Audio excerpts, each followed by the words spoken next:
sur le sujet de la trajectoire carbone et sur le sujet de la viticulture régénératrice pour un projet global. Donc c'est un titre très appétant. On espère qu'on sera à la hauteur de vos attentes. En tout cas, on a essayé d'être très concret dans ce qu'on va proposer. Donc on a quelques diapos qui permettent de situer. Donc c'est moi qui ai la petite... tac. Voilà. Donc, le programme de cette présentation, là, pendant 1 heure, c'est d'abord, je vais vous présenter Wine Pilot, donc l'outil et un retour d'expérience des vins de Bourgogne, qui ont mis en place un outil et qui donc commencent à travailler sur la mesure de l'empreinte carbone et la décarbonation. Ensuite, on aura une présentation de l'indice de régénération viticulture de PADV pour une agriculture du vivant. Donc, Johan Froger qui va le présenter. Donc, on aura une lecture côté carbone, on aura une lecture côté régénération. Donc, c'est intéressant d'avoir les deux outils. Il y en a d'autres, hein, mais en tout cas, c'est les deux qu'on va vous présenter aujourd'hui. Et l'objectif de la conférence, c'est une fois qu'on a posé ces deux sujets, c'est de dire concrètement, les vignerons qui ont fait leur bilan carbone ou l'indice de régénération, comment ils mettent en place un plan d'action. Et on va avoir des retours d'expérience sur à la fois l'approche technique, mais aussi l'approche commerciale, parce qu'on n'a pas que des techniciens, on a aussi des gens qui sont sur le marché, et c'est intéressant d'avoir les deux. Voilà. Alors, je vais vous laisser vous présenter les uns après les autres. Gaël, Donc bonjour à tous, donc Gaël Dupont, je suis agriculteur et viticulteur donc en Champagne dans la Marne. Merci, bonjour à tous. Merci pour l'invitation, je suis très heureuse d'être là aujourd'hui. Morgane Le Breton, je suis co-gérante de Maison Le Breton. Nous sommes producteurs et négociants en vin au nord de Montpellier, dans le sud de la France. Bonjour à tous, Johan Froger, moi je travaille pour l'association pour une agriculture du vivant. Bonjour, moi je suis Coraline Moreau et je suis co-gérante avec mon frère d'un domaine à Saint-Émilion qui s'appelle le château Cormeilles-Figeac.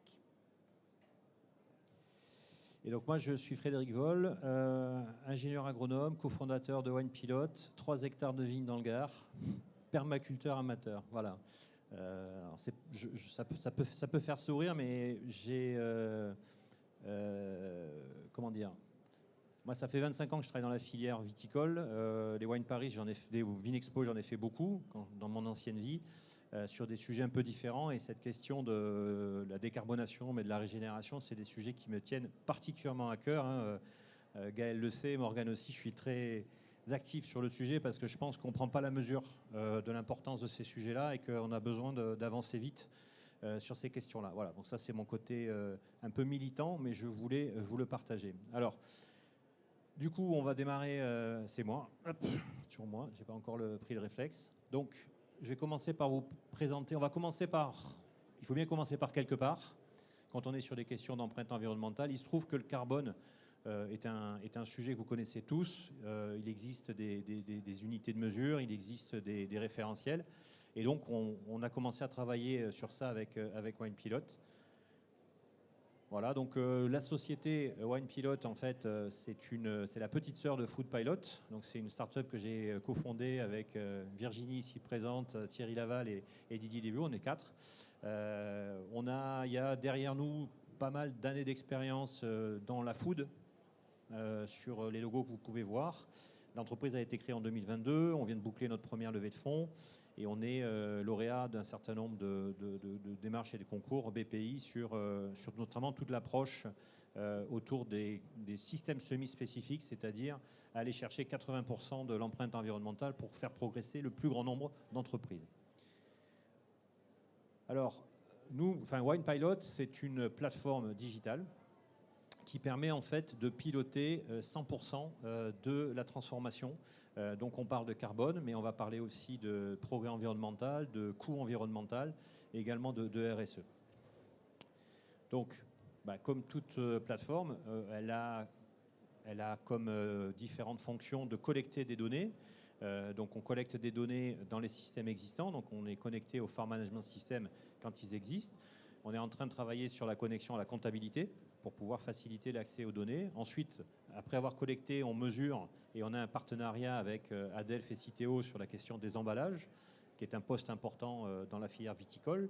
Et ensuite, on a toute la partie pilotage, proposer des trajectoires de réduction de décarbonation et enfin publier dans les scores du marché. Donc nous, on ne porte pas de score, donc on le fait pour le compte des clients, que ce soit des référentiels en RSE comme Bicorp ou les bilans carbone ou le coût environnemental ou le Planet Score, voilà, pour citer en France ceux qui existent. La plateforme, elle a deux usages. Sur ma droite et votre gauche, vous avez ici ce qu'on a commencé à travailler avec un outil pour les interprofessions.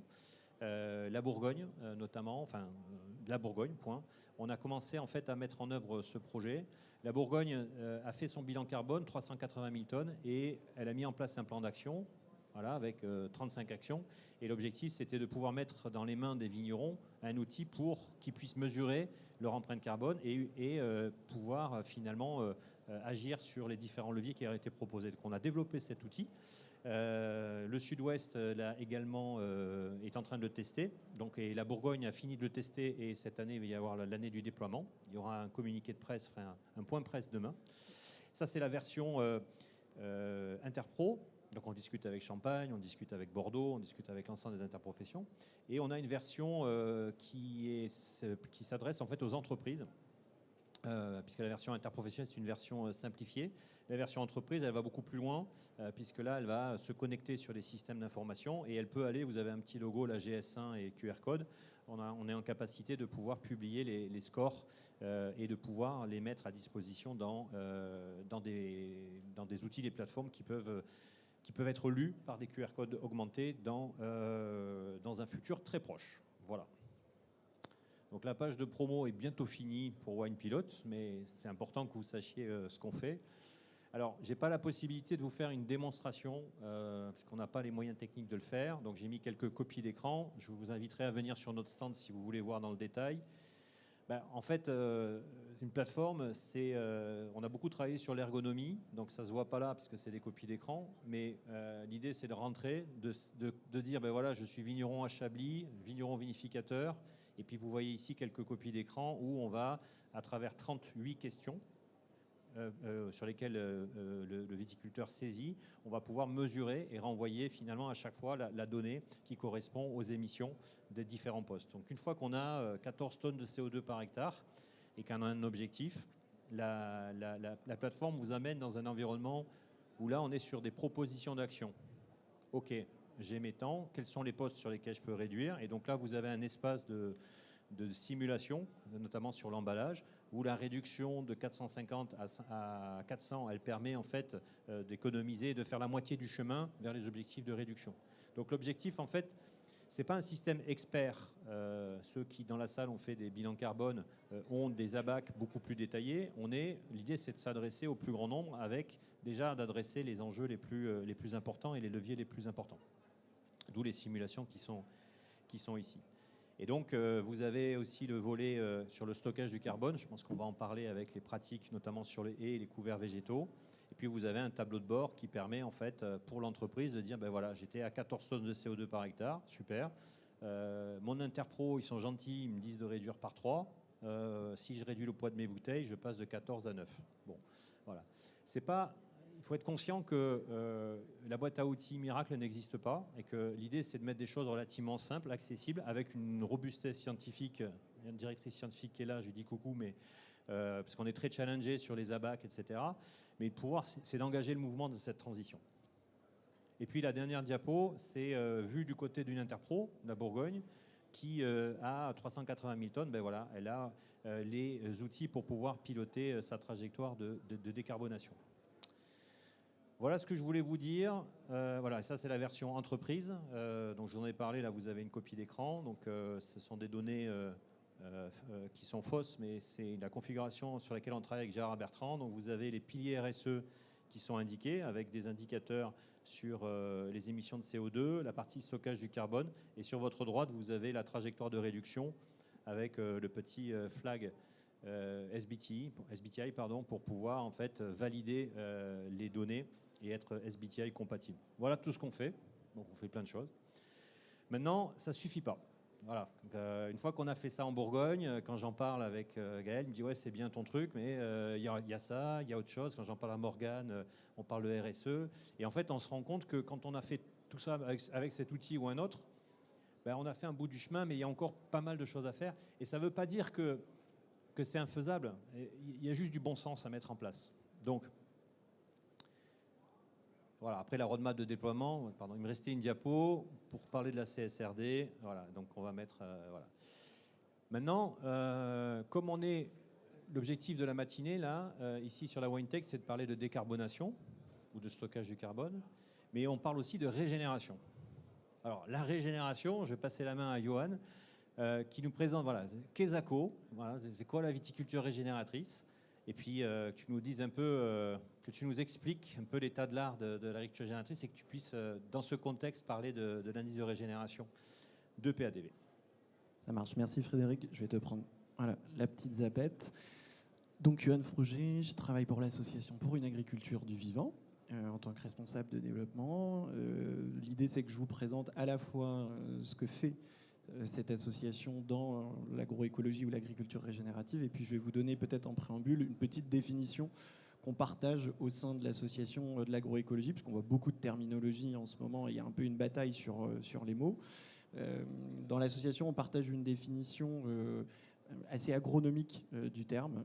On parle de démarche de progrès agronomique quand on parle d'agroécologie ou d'agriculture régénérative.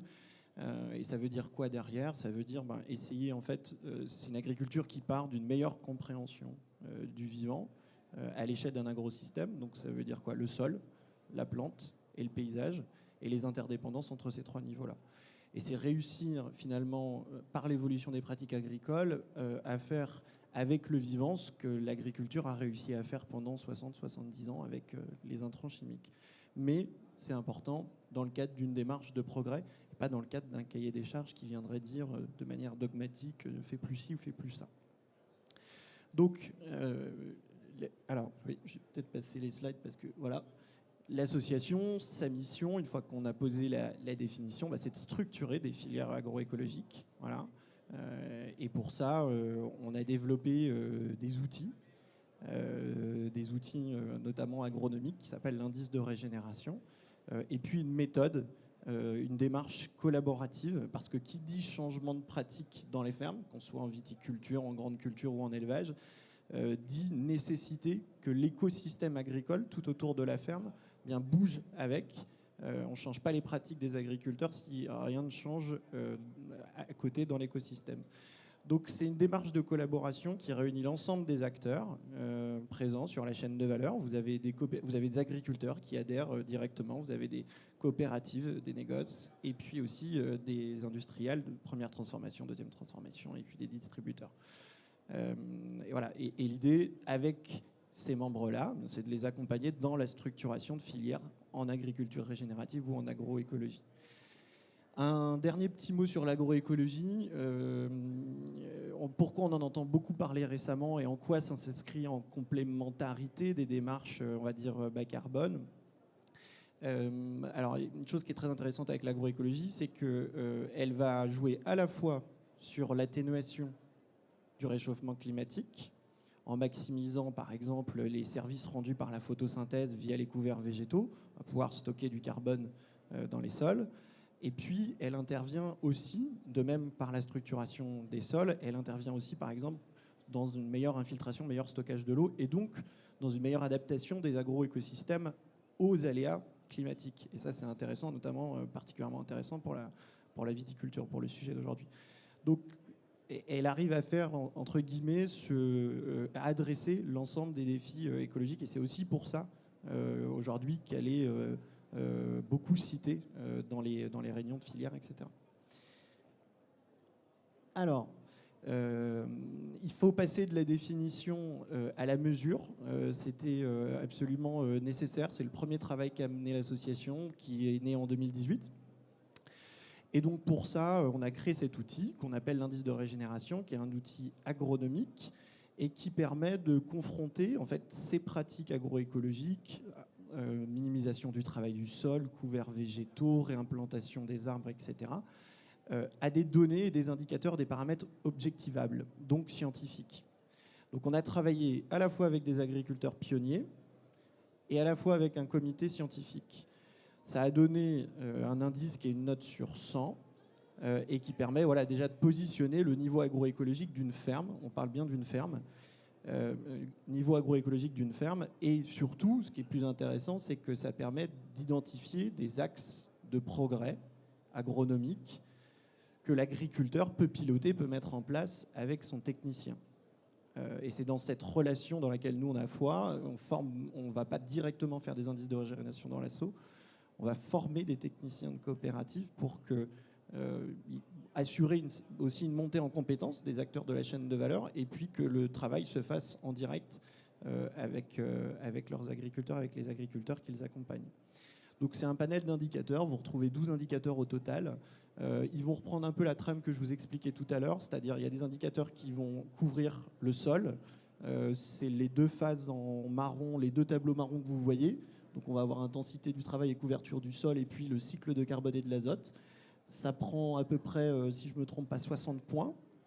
Donc on retrouve quand même un pilier fondamental dans l'agroécologie qui est la régénération des sols.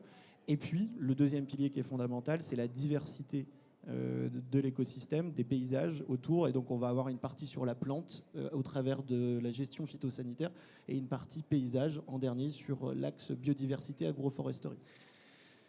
Donc c'est un indice qui se fait directement sur la ferme, comme un diagnostic. Ça prend 1h30, 2 heures entre le technicien et l'agriculteur. Ça repart de ses pratiques et c'est ça qui est intéressant parce que c'est ce qu'on va chercher derrière à valoriser en filière. Voilà.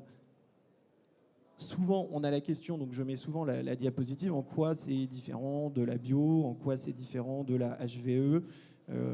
D'abord, ça n'efface ni la bio ni la HVE. L'idée de l'association, c'est certainement pas d'arriver dans une ferme et de dire vous repartez à zéro, c'est une révolution, on va vous montrer comment faire. C'est absolument pas ça. L'idée, c'est d'essayer de faire rentrer l'ensemble des acteurs de la chaîne agroalimentaire dans des démarches agronomiques vers les résultats qui figurent dans l'indice de régénération, celui que je vous ai présenté juste avant.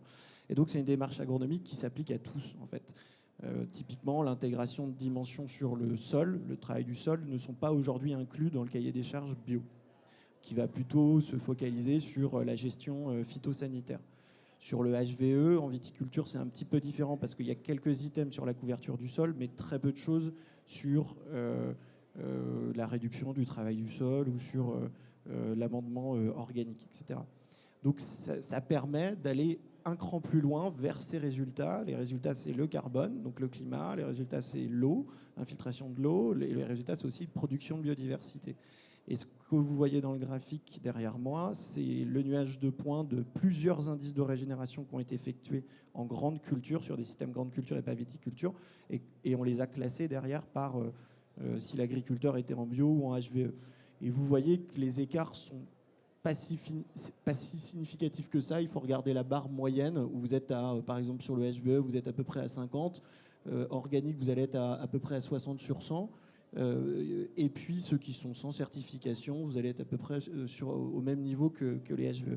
Ça veut dire que voilà, il y a du travail à faire d'un point de vue agronomique, même au sein des labels et des certifications, mais ça n'efface surtout pas les labels. Un agriculteur peut utiliser l'indice de régénération et continuer de vendre sa production en HVE, en label. Donc ça, c'est sur le volet agronomique de l'association. Encourager le changement de pratique avec un outil qui répertorie des indicateurs scientifiques. Et puis de l'autre, le job, c'était derrière d'aller chercher la reconnaissance des filières, la reconnaissance des pouvoirs publics. On a fait un petit peu une démarche inversée. On n'est pas sorti d'un cabinet ministériel et on a imposé un cahier des charges. On est parti de la base. Et notre travail maintenant, c'est d'aller chercher la reconnaissance. D'abord des filières. Alors comment on s'y prend en 2 mots? On travaille, on forme chacun des membres de Laval à l'agroécologie. Tous ceux que vous voyez, que vous avez vus à l'écran sont formés, sont sensibilisés à l'agroécologie, construisent des filières parce qu'ils ont bien compris le rapport justement entre décarbonation et agriculture régénérative. Ils ont bien compris le rapport aussi entre le plan de décarbonation d'une entreprise et les pratiques agricoles. Voilà. Et c'est des choses qu'ils n'avaient pas forcément comprises au début. Donc il y a tout un pan quand même de sensibilisation et de formation là-dessus.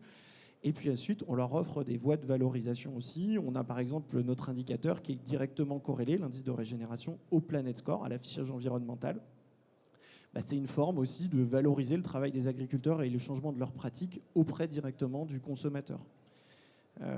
Et l'idée, c'est aussi d'inciter ces filières-là à encadrer et à sécuriser techniquement et financièrement les agriculteurs. Donc il y a des contrats qui sont passés entre des industriels et des coopératives au sein de l'association, des contrats avec une signature, avec des versements de primes agroécologiques sur base de l'indice de régénération.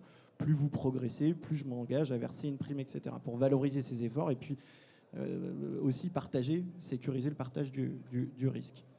Donc ça, c'est sur la partie filière. On a à peu près une quarantaine aujourd'hui de contrats qui sont signés dans l'association. Et puis maintenant, on est en train de construire un autre volet de l'histoire de l'association, qui est la reconnaissance publique. Et donc là, on a travaillé par exemple sur un outil de financement avec une agence de l'eau, un PSE régénératif, l'agence de l'eau Artois-Picardie, qui va verser dans chacune des fermes d'un territoire, dans les Hauts-de-France, une prime pour encourager les agriculteurs de ce territoire-là à la conversion vers des pratiques agroécologiques. Et elle y trouve un bénéfice parce que... Alors, voilà. Elle y trouve un bénéfice parce qu'aujourd'hui, quand on compare... c'est une étude scientifique qui a été menée dans le cadre d'un projet sur de la grande culture, mais c'est intéressant et ça permet de conclure sur la complémentarité des démarches bas carbone et agroécologiques. Là, vous avez 3 typologies de fermes, à peu près 30 pour chaque niveau agroécologique. Et ce que vous voyez là, avancé IR supérieur à 60, on considère que des agriculteurs pionniers ont des notes supérieures à 60. On considère que des agriculteurs qui ont entamé des démarches agroécologiques qui sont en transition vont avoir des indices de régénération entre 40 et 60. Et puis des agriculteurs plus débutants dans des systèmes un peu plus conventionnels auront des indices de régénération inférieurs à 40. L'idée, c'était de pouvoir les comparer. Où est-ce qu'ils se trouvent aujourd'hui, ces agriculteurs-là, dans un territoire donc, de grande culture, qui est plutôt le territoire des Hauts-de-France, savoir les comparer sur les grands indicateurs clés de la transition. Et ce que vous voyez, c'est que sur le carbone, par exemple, en prenant que le carbone, l'empreinte carbone d'une ferme, c'est une tonne de CO2 à l'hectare, d'une ferme pionnière en agroécologie, alors qu'elle n'a pas entendu PADV pour faire sa transition. Elle est intéressante puisqu'elle est à 1,8 tonnes à l'hectare, c'est 46% inférieur à une ferme en conventionnel. Et juste 46% en termes d'ordre de grandeur, c'est aujourd'hui ce qui est fixé par la loi dans la stratégie nationale bas carbone pour l'agriculture en 2050. Et les entreprises qui adhèrent à Foodpilot, avec lesquelles Foodpilot travaille, souvent elles ont des objectifs d'ici 2030 de réduction entre moins 25 et moins 35%.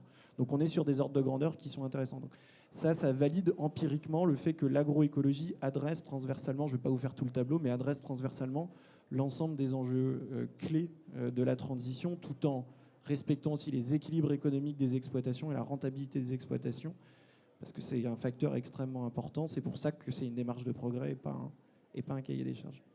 Voilà. Merci beaucoup, Johan. Je pense que cette diapo, elle est très importante parce que derrière une conviction, là, il y a une preuve scientifique de la convergence, de la décarbonation et de la régénération dans les grandes cultures. Autour de la table, on a des vignerons qui ont des indices de régénération très élevés, moyens. Voilà. Donc, on va maintenant passer à la phase plutôt témoignage. Je vais reprendre la zapette. Mais je voulais vous poser ce cadre-là pour dire que je pense qu'on ne dit pas des bêtises et que maintenant, la question, c'est comment on met en œuvre tout ça. Alors, du coup, on va avoir 4 questions. On a préparé ça ensemble. Donc, on va faire témoigner Gaël, Morgane et Coraline. Aussi en fonction des sensibilités. Hein, vous ne l'avez pas dit, mais tu le diras, je pense, c'est ton frère qui est dans les vignes. Toi, tu es dans le business. Et en préparant cette intervention, tu nous as donné quelques chiffres intéressants. Parce qu'à la fin, il faut bien vendre le vin. La première question, c'était de voir un peu le commencement. C'est-à-dire que donc la question, elle est là. Qu'est-ce qui a été le déclencheur du changement ? Qu'est-ce que vous avez voulu aussi et pu mesurer ? Voilà. Puisque finalement, l'action, elle passe d'abord par la mesure. Alors, je ne sais pas qui veut commencer. Tu te lances ? Oui, je veux bien. Donc, nous, on est deux, mon frère et moi, et c'est mon frère qui s'est beaucoup passionné pour l'agroécologie. Donc, le déclencheur, c'est lui. Moi, non, ça me passionne pas. Moi, mon objectif à Cormeilles-Figeac, c'est de vendre le vin. Donc, bon, ce qui était formidable, c'est que ça lui a donné beaucoup d'envie de faire son métier. Et je pense que à ce moment-là, il avait besoin de retrouver de l'envie. C'était un moteur. Voilà. Donc le frère. Morgane, le déclencheur. Pour nous, le déclencheur, ce serait nos parties prenantes. De manière générale, on s'est lancé dans une démarche de responsabilité sociétale des entreprises pour, de façon très originale, donner du sens à ce qu'on fait. Et en fait, on se rend compte que l'agroécologie, ça répond vraiment à ça. La première partie prenante concernée, c'est les salariés. Et en fait, on voulait vraiment donner du sens à cet argent et à cette valeur économique qu'a l'entreprise. On sort un bilan comptable, mais on ne sort pas un bilan qui permet de mesurer la valeur environnementale, la valeur sociale d'une entreprise. Et c'est vraiment pour ça qu'on s'est lancé là-dedans et dans toutes les mesures qui s'en suivent. Je reste quelques minutes avec toi parce que dans la question, il y a qu'est-ce que tu as pu mesurer et toi, tu as fait le grand chelem, c'est-à-dire B Corp, c'est fait, bilan carbone, c'est fait, hier, c'est fait. Est-ce que tu peux nous en dire on s'est lancé dans l'ISO 26000 au tout début parce que très français, on se lance dans quelque chose, on se dit il faut mesurer, il faut que j'ai une note pour dire combien j'ai, si je suis fort ou pas. Donc, ce dont on avait à disposition en 2014, c'était l'ISO 26000 porté par la FNOR. Et après, on a continué parce qu'on a tiré le fil. Et en fait, on s'est rendu compte que c'est pas la note qui vous intéresse, mais c'est toute la réflexion, tous les ateliers où on discute ensemble avec nos parties prenantes, nos salariés. C'est super cool. Et en fait, c'est vrai qu'on enchaîne pas mal de ces outils de mesure, dont l'IR, pour pouvoir valoriser tout ça. L'agriculture régénératrice, c'est un mot en effet très à la mode, qu'on met d'ailleurs à toutes les sauces. On est ici, on parle de viticulture, mais vous pouvez parler de management, de tout ce que vous voulez. Vous allez avoir une compta régénératrice un jour, donc c'est sûr et certain. Et en fait, non, on voulait mettre des choses derrière le mot. Et en effet, on a trouvé l'indice de régénération. Et donc on se dit, super, on va pouvoir mesurer, on va avoir notre score. Et pour tout vous dire, nous, on est au milieu, on est à 49. Et du coup, ça nous donne une grosse marge de progrès qu'on évoquera tout à l'heure. Et toi, Gaël, c'est quoi ton histoire? Donc moi, ce qui m'a motivé au début, j'étais agriculteur à l'origine, d'aller faire des voyages, de voir vraiment l'érosion sur certains voyages. On est revenu, on a dit il faut qu'on change le système, c'est pas possible. Ce qu'on donnera plus tard, ça sera foutu, quoi. Pardon, tu dis des voyages Voyages en Suisse, Alsace, dans des fermes, quoi. Des fermes très très innovantes. Et donc ça a été vraiment le déclic. Et en 2019, quand on a repris le domaine viticole de mes parents et de mes beaux-parents, tout de suite on s'est engagé. Donc j'avais déjà fait l'IR sur la ferme. On a fait tout de suite, on a mis en place des couverts et on a fait l'IR donc dans les vignes. Donc aujourd'hui, oui, on est un peu plus de 70 en IR, bon, c'est pas trop mal. Et donc il y a encore des pistes de progrès. Et voilà, c'est vraiment ça qui a été l'élément déclencheur. Ensuite, plus on l'a fait, plus on s'est rendu compte en plus que les raisins évoluaient, ils étaient de mieux en mieux. Et puis on a clairement, comme disait tout à l'heure Coraline, on a retrouvé vraiment l'envie d'aller dans les vignes, quoi. Parce que avant, l'époque de nos parents, c'était du systématique. Moi, c'est pas ça qui me plaisait. J'aime bien la technique, j'aime bien me poser des questions et du challenge. Et donc on a fait pareil. On a fait HVE, VDC, bio, l'indice de régénération, tout ça entre 2019 et 2020, quoi, quand on a repris l'exploitation, quoi. Donc c'était un beau challenge. Et on continue. Toujours dans la série des mesures, tu l'as pas dit, Johan l'a évoqué, Planet Score, puisque ouais. tu as fait évaluer tes produits. On a testé le Planet Score, ouais, c'était plutôt intéressant. Faut qu'on le refasse aujourd'hui, parce que comme notre structure a évolué, mais déjà à l'époque, on sortait peut-être bien AA et un B. Donc je pense qu'aujourd'hui, on pourrait encore s'améliorer un petit peu. Mais ce qui pêche aujourd'hui, ça va être sur le côté contenant. Et nous, en Champagne, pour le moment, on n'a pas trop de possibilités autres que la bouteille. Et là, on a un peu de mal à agir. Et concernant la partie carbone, tu as fait un bilan carbone? On l'a fait assez rapidement dans les vignes. Après, aujourd'hui, en Champagne, il n'y a pas trop... On en a déjà discuté, il n'y a pas encore de modèle bien calé. Et suivant où on s'arrête, en fait, c'est pas toujours très représentatif. Par contre, dans les champs, je l'ai fait, donc je sais que je suis stocker net dans les champs. Donc on stocke 1,8 tonne par hectare de carbone. Et pour l'instant, on ne trouve pas de trucs aussi précis en viticulture, en tout cas en Champagne.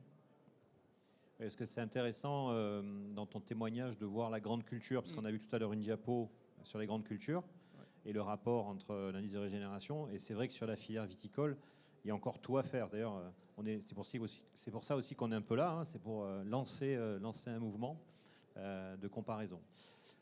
OK, sur cette première question de déclencheur, on va passer à la deuxième question. Alors, et là on va respecter le même ordre. Vous avez un résultat, donc 49, 132 tonnes, 70 d'hier. OK, so what? Est-ce que vos clients ils sont contents? Comment c'est valorisé? Coraline, j'aime bien ton témoignage parce que ça m'avait bien allumé là quand on avait préparé ça. J'aimerais bien que tu nous redises ce que tu m'avais dit par rapport à la vue du client finalement. Qu'est-ce que ça a amené? Donc oui, on a un résultat, je crois que c'était 73, notre indice de génération. Donc très content, hein, super, très fier. Mais personne ne le sait, quasiment. Alors, c'est pas tout à fait vrai. On a eu quand même quelques papiers dans quelques magazines professionnels très spécialisés. Mais finalement, on n'arrive pas, presque pas à communiquer ce score. Et nos clients ne le savent pas. Et concrètement, je ne sais pas si c'est ça, concrètement, à la fin, on se dit, bon, alors, qu'est-ce que ça nous apporte, hein? Est-ce que ça nous permet de vendre plus et mieux notre vin? Et en fait, on a réussi quand même à gagner un client, ce qui est très satisfaisant, parce qu'il y a beaucoup de choses qu'on fait et qui nous rapportent 0 client, parfois des salons qu'on fait. Et là, on a quand même eu un client, et ce client c'est Petit Ballon, le Petit Ballon, qui fait partie aussi de PADV, et qui nous ont contactés parce que ça les intéressait d'avoir comme fournisseur quelqu'un qui avait des pratiques environnementales qui étaient alignées avec les leurs. Alors, ça fait pas des milliers de bouteilles, hein. Ça fait quelques centaines de bouteilles. C'est pas beaucoup, mais on est quand même très contents. Alors, j'ai commencé par toi, parce que comme ça, on se dit, oula, ça, on prend tout de suite là une prune, on se dit, oulala, mais tout ça pour ça, franchement, à quoi ça sert, quoi? Pourquoi s'embêter? Mais bon, on a de l'espoir. Morgane, dis-nous un peu comment toi parce que j'imagine que tes clients ne se sont pas jetés commercialement, à la je partage exactement le même constat, c'est sûr. Mais tout à l'heure, je parlais de valeur. En fait, on le fait pour ça, pour la valeur environnementale, la valeur sociale. Alors c'est sûr, il n'y a que nous qui le savons, parce que nos clients, on ne leur partage pas le score comme ça. En fait, on leur partageait toutes les pratiques et tout ce qu'il y a derrière le score pour leur expliquer qu'est-ce qu'on fait concrètement. Ça va les intéresser. Mais le score, ça ne va pas du tout être un critère de choix ou un critère d'achat, quoi. Alors moi, je voudrais, avant de te passer la parole, je voudrais insister sur ce que tu dis. J'ai eu l'occasion de travailler avec une grande enseigne pour une MDD avec une coopérative. Et en fait, ce qui intéressait l'enseigne pour une MDD, c'était le kilomètre de haie, c'est-à-dire l'indicateur. Et ça peut créer en fait aussi des biais, parce que finalement, c'est un peu une facilité, quoi. OK, tu as 113 km de haie, et so what? Donc, on est dans un temps aujourd'hui où, certes, il faut des indicateurs, mais parfois, il faut aussi donner, c'est ce que propose PADV, c'est aussi de dire il faut amener tout le parcours, parce que sinon, c'est un peu simplifié. Donc. Mais je pense que c'est intéressant de retenir que le score, dans l'absolu, il est intéressant, mais c'est plus interne, et que ce qui compte, c'est comment tu utilises les indicateurs pour communiquer. Alors toi, Gaël, tu as plusieurs clients, tu vends en direct, tu as des grandes maisons. Oui, c'est ça. Donc nous, en Champagne, oui, le modèle est un peu différent. Donc commercialement, pour nos clients bouteilles, comme Coraline, hein, c'est le même client qui est venu. Ouais. Donc voilà. Et donc c'est pareil, hein, ça fait pas des gros volumes, mais c'est toujours plaisant. Et ensuite, par contre, on voit qu'il y a une vraie demande plus côté des maisons qui, eux, s'intéressent. Et eux sont plutôt friands, ils voient pour l'avenir qu'il va y avoir besoin de faire des évolutions. Et là, clairement, oui, on voit qu'ils vont venir plus facilement acheter des raisins chez des vignerons qui se bougent et qui changent les manières, parce que pour eux, c'est presque aussi important que du bio, quoi. Donc ça, c'est motivant, parce qu'on se dit, il y a quand même, ça va faire évoluer les pratiques en général. Parce que bon, aujourd'hui, en Champagne, les grandes maisons représentent quand même un sacré volume, quoi. Mais c'est quand même pas facile à valoriser pour le moment. Ok. Avant de passer à la troisième question, je rappelle qu'on a un panel qui n'est pas complètement représentatif, mais on a quand même Bordeaux, Languedoc et Champagne. On a parlé de la Bourgogne aussi tout à l'heure, et c'est intéressant aussi d'avoir des situations qui sont différentes, parce que les vignobles sont différents. Alors ça, c'est le point un peu dur de la conférence, au sens où c'est ça qui est intéressant dans la mise en œuvre. Une fois qu'on a comparé nos scores et qu'on a essayé de valoriser soit le score, mais ce n'est pas le cas, mais les indicateurs, c'est comment est-ce que concrètement, maintenant, quand on regarde le chemin qui est à faire, comment est-ce que vous allez décarboner et régénérer en même temps? Concrètement, à votre échelle, ça veut dire quoi? Donc il y a deux questions. C'est comment vous allez le faire? Et la deuxième question, c'est est-ce que vous allez faire tout seul dans votre coin, ou est-ce qu'il faut engager d'autres vignerons? Tu m'avais donné une expérience, je pense qu'on va commencer par toi. Pourquoi? Vous rigolez? Non, mais c'est l'expérience intéressante. Elle va dire des trucs très positifs, hein, tu vas pas me foirer la table ronde. Non, je plaisante. Donc la décarbonation et la régénération sur les impacts, et puis seul ou à plusieurs collectifs. Coraline, comment tu engages les choses? Moi, sur cette question, je vais avoir du mal à répondre. Là, il faudrait que mon frère soit là. Vraiment, Tu m'avais parlé d'un collectif d'accord.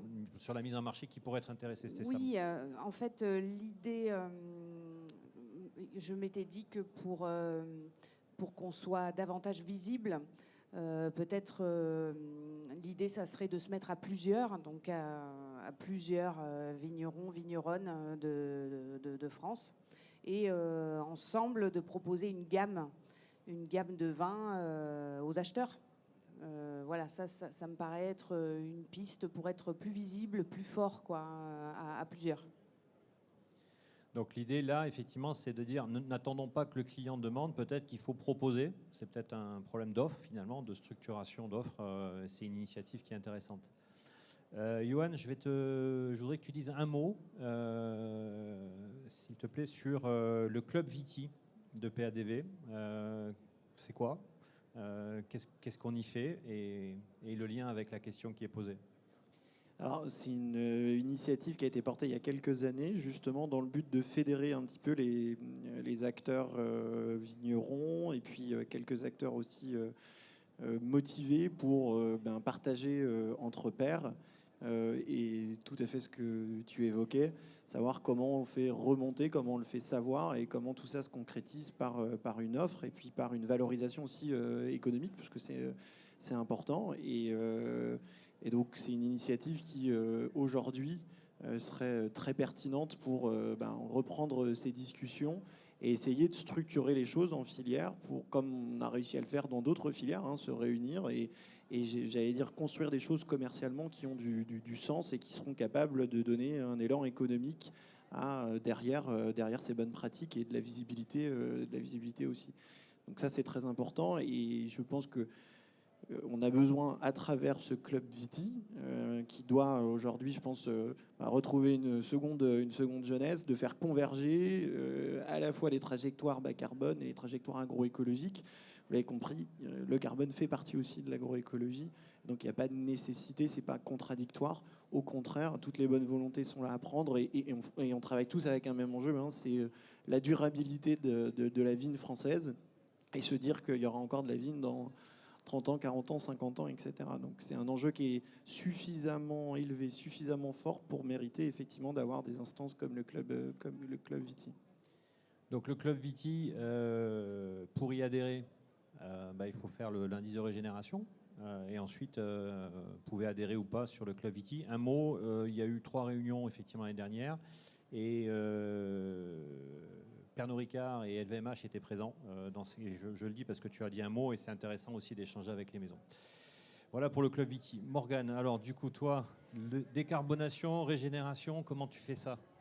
Alors, le plus important avant de parler du comment, c'est savoir où est-ce qu'on veut aller. Donc, c'est les objectifs. On en a parlé tout à l'heure, la stratégie nationale bas carbone qui a défini des objectifs par filière et par industrie. En France, pour l'agriculture, c'est moins de 19% d'émissions de gaz à effet de serre d'ici 2030 et moins 46% d'ici 2050, en visant bien sûr la neutralité carbone.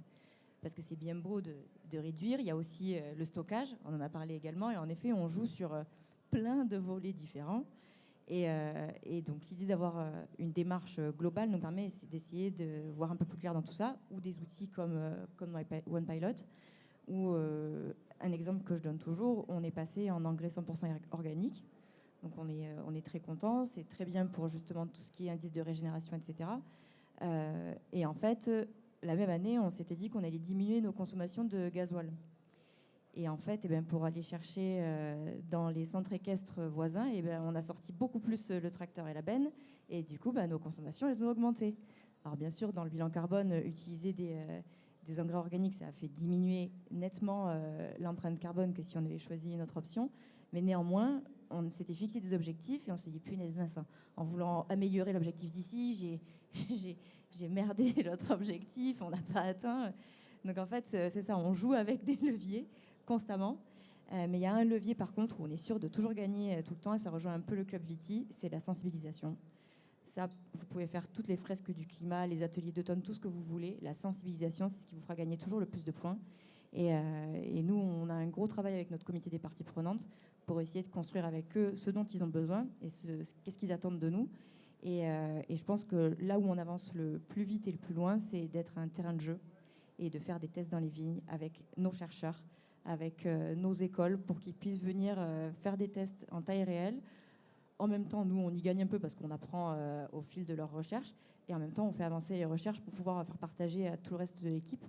Alors, il y a le programme national Ecophyto qui a été mis en pause la semaine dernière. C'est très dommage parce que c'était un programme où, justement, on travaillait beaucoup sur ces questions de couverts végétaux, de choses où beaucoup de personnes ont encore peur de se lancer, mais où, en fait, on réalise que non, il faut y aller. Et c'est une première étape qui est très simple à mettre en place. Et donc, pour moi, le truc le plus important, c'est vraiment de sensibiliser, et sensibiliser les équipes avant tout. Que tout le monde puisse comprendre que veut dire chaque mot et chaque action. Gaël ? Donc moi, clairement aujourd'hui, on est plus, on sait ce qu'il faut faire. En tout cas, pour la partie vigne, on sait ce qu'il faut faire. Aujourd'hui, c'est arriver à le reproduire à l'optimum tous les ans. Parce que bon, on a quand même le climat qui évolue et c'est de plus en plus compliqué à répéter, suivant les types de sols, suivant les climats des années. Donc là on continue là-dessus sur le côté vigne. Après, sur le côté carbone, ça va être beaucoup sur ce qui se passe après. Donc il faudra récupérer le CO2 en fermentation. Et puis les emballages à diminuer. Pour l'instant, on regarde un peu, mais c'est pas si simple en fonction des produits qu'on fait et tout ça. Et faut suivre le mouvement et essayer d'impulser pour que ça évolue, quoi. Mais ça va être plus long, je pense, parce que ça ne dépend pas que à 100% de nous, quoi. Oui, donc il y a bien l'idée aussi du collectif. C'est-à-dire que comment collectivement on essaye de gagner. Comment ça se passe dans... Tu m'avais expliqué qu'à une petite échelle, vous parlez avec quelques-uns. Donc il y a PADV, il y a la Champagne aussi qui a pris des engagements. Comment tu penses que ça peut évoluer au niveau collectif ? Déjà, au niveau commercial, comme dit Coraline et Morgane, je pense qu'il y a un intérêt, surtout au début, de créer un petit groupe pour que ça se fasse connaître et qu'ensuite, après, ça explose. Parce qu'il y a vraiment besoin, qu'on motive les autres vignerons à aller vers ça, parce que le but, c'est pas non plus que nous... voilà, c'est surtout que tout le monde s'y mette pour que ça améliore le bilan carbone global, quoi. Donc ça, faut en prendre conscience. Et tant qu'on n'a pas d'avantage à être dans une filière bas carbone, on va dire, les gens, ils ont plus de mal à se motiver et tout le monde n'est pas motivé juste pour le fait de le faire, quoi. Ok, on arrive à finalement la dernière partie, puis on prendra quelques questions. Finalement, qu'est-ce qui reste à faire pour vous ? C'est quoi les prochaines étapes ?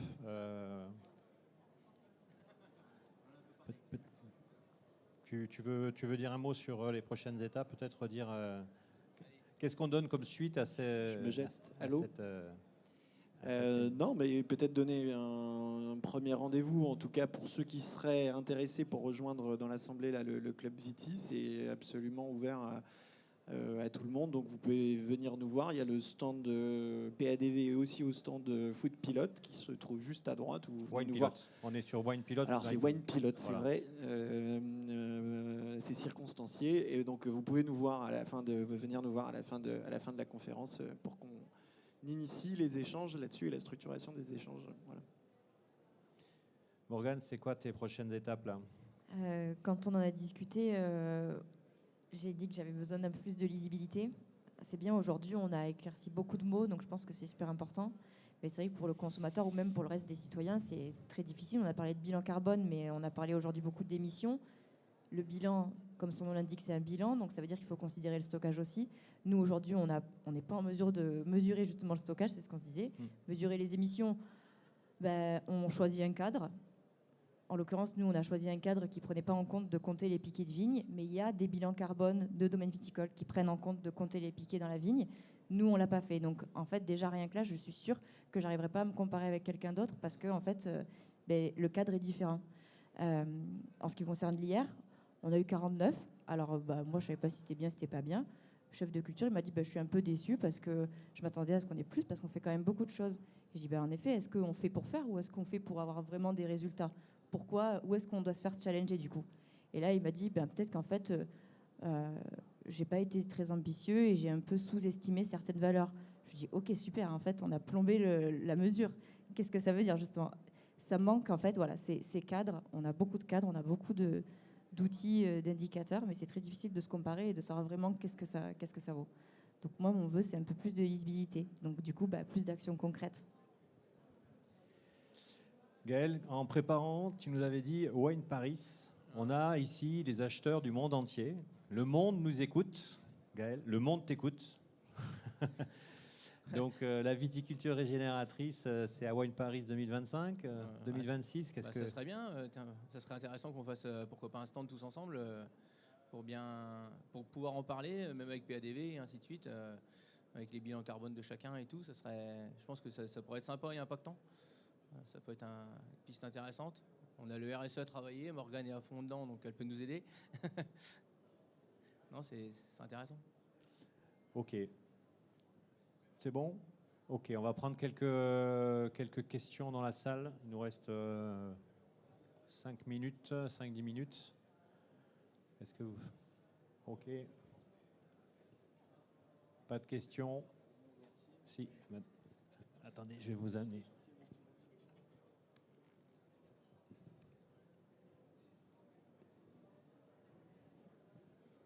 Bonjour, merci pour cette présentation.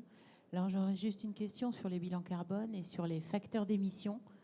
Parce qu'effectivement, il existe plusieurs bases de données sur ces facteurs d'émission.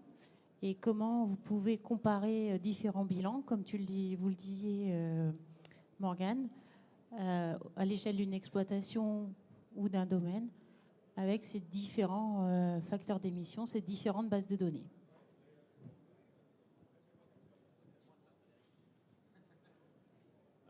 Je crois que la question est pour moi. Alors, effectivement, il y a différentes méthodes, le bilan carbone, CAG protocole, par exemple, pour citer que, qui, dans une méthodologie, on compte les amortissements à la valeur d'achat et l'autre, on compte à la valeur amortie. Ça change tout. Je suis d'accord avec vous. On a dans le bilan carbone de la Bourgogne la prise en compte de l'onotourisme, ce qu'a pas fait le Champagne. Dans certains, on prend des piquets, on prend pas des... Voilà. Donc c'est vrai qu'aujourd'hui, c'est un peu la jungle dans les différents indicateurs. C'est en train de se normaliser. C'est en train de se normaliser. Nous, à notre échelle, chez Wine Pilot, on intègre le maximum de paramètres pour pouvoir passer d'un référentiel à l'autre. Mais il y a un travail qui est en train d'être fait. Je vais prendre un exemple très concret, puisqu'en fait, avec Wine Pilot, justement, on pose toutes les méthodologies et donc on a face à nous les différents calculs, les écarts, etc. Une des solutions à notre échelle, mais je ne sais pas s'il y aura d'autres témoignages, mais c'est de mettre en place un comité scientifique Donc Sandrine Blanchemange, notre directrice scientifique, est là. On se rend bien compte qu'il va falloir harmoniser, et les interprofessions, c'est là où je voulais en venir, sont en train de prendre la mesure du sujet. Parce que déjà, sur les bilans carbone, elles se sont différents, mais quand on va être sur le pilotage de la décarbonation, il faut qu'on soit sur le même référentiel. Donc il y a encore pas mal de boulot à faire.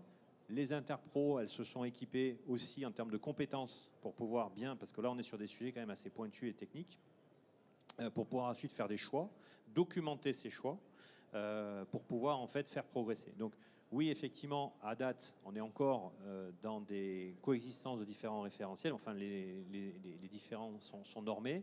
Donc à chaque fois, il faut pouvoir documenter le chiffre que l'on donne. Donc ça, c'est vraiment très important pour aller vers une harmonisation. Mais c'est en cours, et encore une fois, je pense que les interprofessions sont en train de prendre le sujet en France à bras-le-corps, parce que ça va être nécessaire.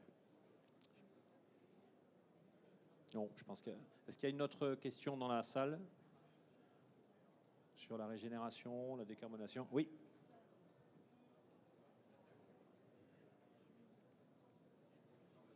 La vraie question que j'ai entendue, c'est une question de coût, parce que vous voulez le valoriser auprès du consommateur, mais j'ai entendu aussi que les raisins étaient meilleurs, donc je crois que c'est le premier incidence que ça peut avoir.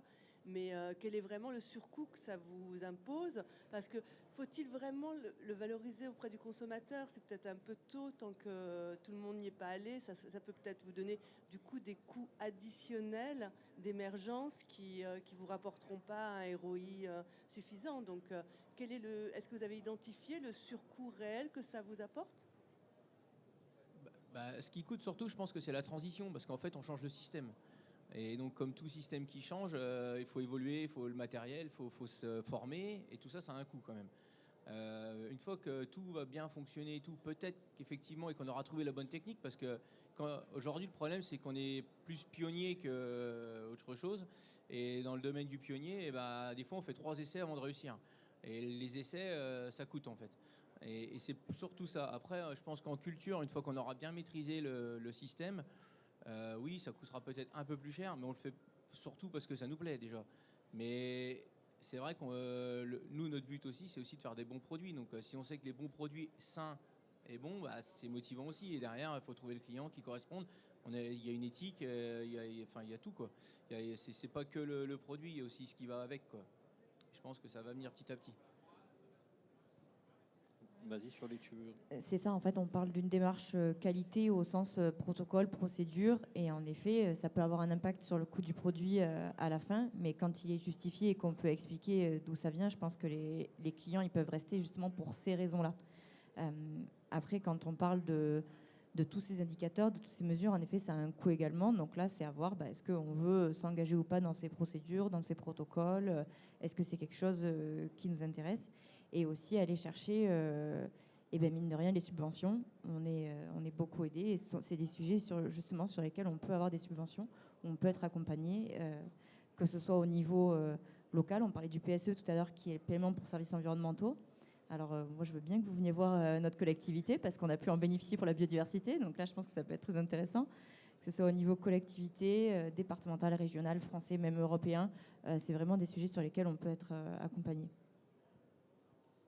Je me permets d'ajouter juste un petit élément. Vous parliez de ROI. Je pense que, en ce qui concerne la transition, en tout cas, ce que je présentais tout à l'heure, le tableau d'impact environnemental sur la décarbonation, sur une meilleure rétention des niveaux hydriques, des sols, etc. C'est ça le ROI. C'est-à-dire être capable d'investir un petit peu plus, exactement, pour finalement avoir une rétribution qui est la résilience des fermes, donc des filières qui ne vont pas bouger. Les outils industriels, dans 50, 60 ans, ils seront encore là. Ils seront en danger si on ne s'occupe pas de nos sols. Aujourd'hui, le risque, il est là. C'est le risque des rendements qui stagnent, c'est le risque des matières premières qui sont inflationnistes. Donc en fait, la situation de départ, elle est celle-ci. Le ROI de la transition, il est à trouver là-dedans, c'est-à-dire un investissement pour plus de valeur environnementale. Il faut que ça fonctionne, et donc il faut de la mesure d'impact, etc.